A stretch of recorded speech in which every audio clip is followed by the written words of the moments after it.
ప్రయాణికులు ఉన్నారు. అంతా సజావుగా ఉంది. కానీ కొద్ది నిమిషాల్లోనే ఏదో తెలియని గందరగోళం, ఏదో తెలియని ఒక ప్యానిక్ కొంతమందిలో కనిపిస్తోంది ప్రయాణికుల్లో. మిగతా వాళ్ళకి అర్థం కావడం లేదు ఏం జరుగుతుందో.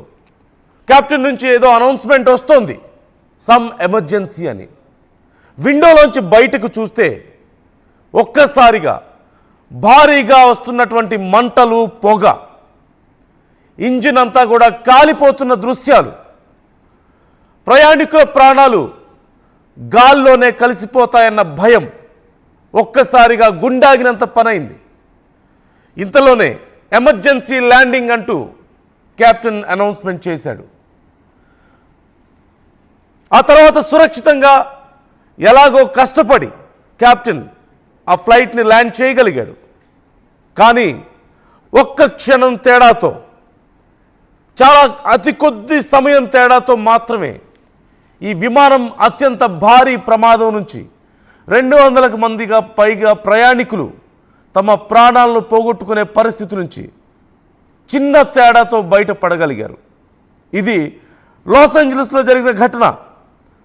లాస్ ఏంజలస్లో బోయింగ్ 767 విమానం బయలుదేరినటువంటి కొద్దిసేపటికే ఇంజన్లో భారీ మంటల కారణంగా ఇమ్మీడియట్గా ఎమర్జెన్సీ ల్యాండింగ్ చేయాల్సి వచ్చింది. సురక్షితంగా బయటపడ్డందుకు ప్రయాణికులు ఊపిరి పీల్చుకోగలిగారు. ఏ కొద్దిపాటి తేడా వచ్చినా, ఏ కొద్దిపాటి నిర్లక్ష్యం వహించినా, లేదా కాలం కలిసి రాకపోయినా వారందరి ప్రాణాలు గాల్లో కలిసిపోయేవి. గాల్లో ఉన్న విమానం పూర్తిగా బ్లాస్ట్ అయిపోయి ఉండేది ఖచ్చితంగా. కానీ కొద్దిపాటి అదృష్టం, డ్రైవర్ చాకచక్యంగా వ్యవహరించడంతో, అక్కడ ఉన్నటువంటి కెప్టెన్ చాకచక్యంగా వ్యవహరించడంతో వాళ్ళందరూ కూడా సురక్షితంగా బయటపడ్డారు. ఈ విమాన ప్రమాదం ఇప్పుడు సంచలనంగా మారింది. విమానం ఇంజిన్లో ఒక్కసారిగా మంటలు చెలరేగాయి. డెల్టా ఎయిర్లైన్స్కి సంబంధించిన బోయింగ్ 767 విమానానికి ఈ ప్రమాదం చోటు చేసుకుంది. లాస్ ఏంజలస్ ఎయిర్పోర్ట్లో టేకాఫ్ అయిన కాసేపటికే మంటలు వ్యాపించాయి. విమానం గాల్లో ఉండగా ఇంజిన్లో సాంకేతిక సమస్య వచ్చి విమానం ఎడమ ఇంజిన్ నుంచి మంటలు వ్యాపించాయి. మంటల్ని గుర్తించిన ఏటీసీకి సమాచారం ఇచ్చాడు పైలట్. వెంటనే లాస్ ఏంజలస్ ఎయిర్పోర్ట్లో తిరిగి ల్యాండింగ్ చేశారు. ప్రమాద సమయంలో విమానంలో 356 మంది ఉన్నట్లుగా తెలుస్తోంది. సిబ్బంది కూడా ఉన్నారు. లాస్ ఏంజలస్ నుంచి అట్లాంటా వెళ్తుండగా ఈ ప్రమాద ఘటన చోటు చేసుకుంది. నిన్న మనం చూసాం ఇండియాలో జరిగినటువంటి అత్యవసర ల్యాండింగ్ పరిస్థితి. అంతకుముందు ఢిల్లీ నుంచి గోవా వెళ్తున్నటువంటి ఫ్లైట్ కూడా అత్యవసరంగా ల్యాండింగ్ చేయాల్సి వచ్చింది ముంబైలో. ఇలా ప్రతిసారి ఎక్కడో ఒక చోట అమెరికన్ ఎయిర్లైన్స్ కానీ, లేదంటే ఇండిగోనా, లేదంటే ప్రతి దాంట్లోనూ ఎక్కడో ఒక చోట ఇలాంటి ఘటనలు చోటు చేసుకుంటూనే ఉన్నాయి.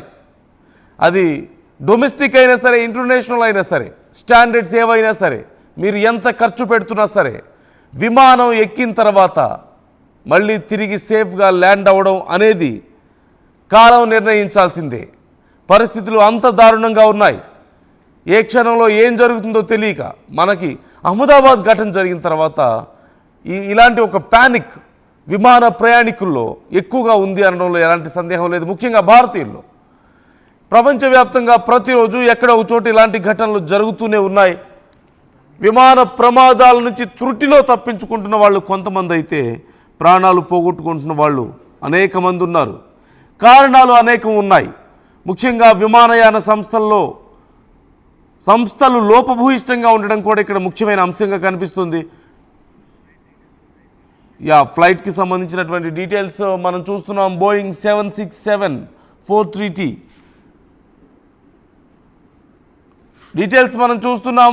డెల్టా ఎయిర్లైన్స్కి సంబంధించినటువంటి ఫ్లైట్, యునైటెడ్ స్టేట్స్కి సంబంధించింది, దేశానికి సంబంధించినటువంటి ఫ్లైట్ మనం చూస్తున్నాం. విమానంలో ప్రయాణికులు 356 మంది ఉన్నట్లుగా తెలుస్తుంది.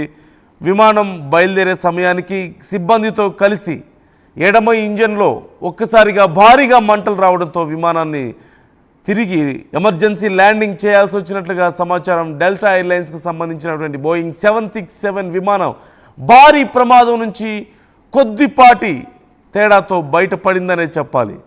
ఈ లాస్ ఏంజల్స్లో తిరిగి వెంటనే ల్యాండ్ చేశారు. విమానం ఇప్పటికీ 24 సంవత్సరాలుగా ఎగురుతున్నట్టుగా తెలుస్తుంది. అనేక గంటల పాటు, వేల గంటల పాటు ప్రయాణం చేసింది. చాలా సీనియర్ పైలట్సే ఉన్నారు. కానీ ఏ క్షణంలో దేనివల్ల ఏ సమస్యలు వస్తున్నాయో తెలియడం లేదు. ఫ్రీక్వెంట్గా వస్తున్నటువంటి సమస్యలు సహజంగా చాలా సందర్భాల్లో వెదర్ కండిషన్ సపోర్ట్ చేయకపోవడం వల్ల, సడన్గా వెదర్లో చేంజెస్ వల్ల కొన్ని ప్రమాదాలు జరుగుతూ ఉంటాయి. లేదంటే ప్రమాదపు అంచుల వరకు వెళ్ళి వస్తుంటారు. కానీ ఈ మధ్యకాలంలో ముఖ్యంగా వస్తున్న అతిపెద్ద సమస్య ఇంజన్లో లోపాలు, ఇంజన్లో సాంకేతిక సమస్యలు అంటున్నారు. భారతదేశంలో వరుసగా చోటు చేసుకున్నటువంటి ప్రమాదాల్లో ఇవే ఎక్కువగా కనిపిస్తున్నాయి. దీంట్లో 2 రకాలు. ఒకటి సాఫ్ట్వేర్ అప్డేట్స్ వల్ల వచ్చేటువంటి ప్రమాదాలు, ప్రాపర్గా సాఫ్ట్వేర్ అప్డేట్స్ వల్ల లేకపోవడం. మరొకటి ఇంజన్లో సాంకేతిక సమస్యలు అంటున్నారు. ఈ మధ్య అహ్మదాబాద్ ఘటన జరిగిన తర్వాత చాలా వరకు వచ్చినటువంటి కంప్లైంట్స్ మనం చూసాం.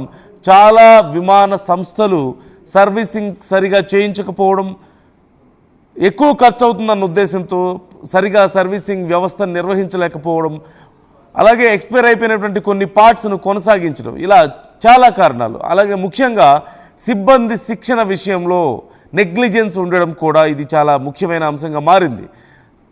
తగినటువంటి శిక్షణ లేకపోయినా, తగినటువంటి నైపుణ్యం లేకపోయినా సరే తక్కువ ఖర్చుతో పని అయిపోతుంది కదా అని సిబ్బందిని నియమించుకోవడం వల్ల, అది సాంకేతిక పరిజ్ఞానంతో కూడినటువంటి సిబ్బంది అయినా లేదంటే అన్స్కిల్డ్ అయినా సరే, ఎవరైనా సరే ఇలాంటి ప్రమాదాలకు ఎక్కువ దారితీస్తుంది అంటూ కూడా చెప్తున్నారు. ఈ నేపథ్యంలో విమానయాన సంస్థల విషయంలో మరింత కఠినంగా వ్యవహరించాలి, మరింత ఇన్స్పెక్షన్ కఠినంగా ఉండాల్సిన అవసరం ఎంతైనా ఉంది అనే అభిప్రాయాలు వ్యక్తమవుతున్నాయి. ఇప్పుడు లాస్ ఏంజలీస్లో చాలా అతి కొద్దిపాటి తేడాతో, అదృష్టంతో 300లకు పైగా ప్రజలు తమ ప్రాణాలు సురక్షితంగా బయటపడ్డాయనే ఆనందంలో ఉన్నారు. కానీ ఏ కొద్దిపాటి తేడా వచ్చినా సరే, మరికొద్ది క్షణాలు ఈ ప్రమాదాన్ని గుర్తించడం లేట్ అయినా సరే వారందరి ప్రాణాలు కూడా గాల్లో కలిసిపోయి ఉండేవి అనడంలో ఎలాంటి సందేహం లేదు. అహ్మదాబాద్ ప్రమాద ఘటనకు సంబంధించి డీటెయిల్స్ చూసాం మనం. ఏం జరిగింది అనేది ఖచ్చితంగా ఎవరు చెప్పలేకపోయినప్పటికీ కూడా రకరకాల వాదనలు వినిపిస్తున్నాయి.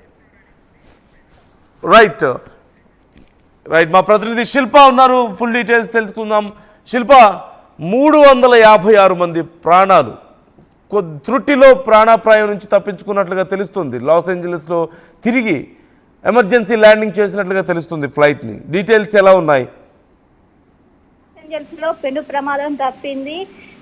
ఒక్క విమాన ప్రమాదం మరొక విమాన ప్రమాదం ఇటు ప్రపంచవ్యాప్తంగా పోతూనే ఉన్నాయి. ఒకవైపు అహ్మదాబాద్ ఘటన, మరొక ముందే ఇటు అనేక సార్లు ఇటు డొమెస్టిక్ ప్లేన్స్ కావచ్చు, ఇవన్నీ కూడా సాంకేతిక సమస్యల వల్ల ఎమర్జెన్సీ ల్యాండింగ్ ఇష్యూస్ చూస్తూనే ఉన్నాం. కానీ లాస్ ఏంజల్స్ లో పెను ప్రమాదం తప్పింది. 365 మంది ప్రయాణికులు తప్పించుకున్నారు.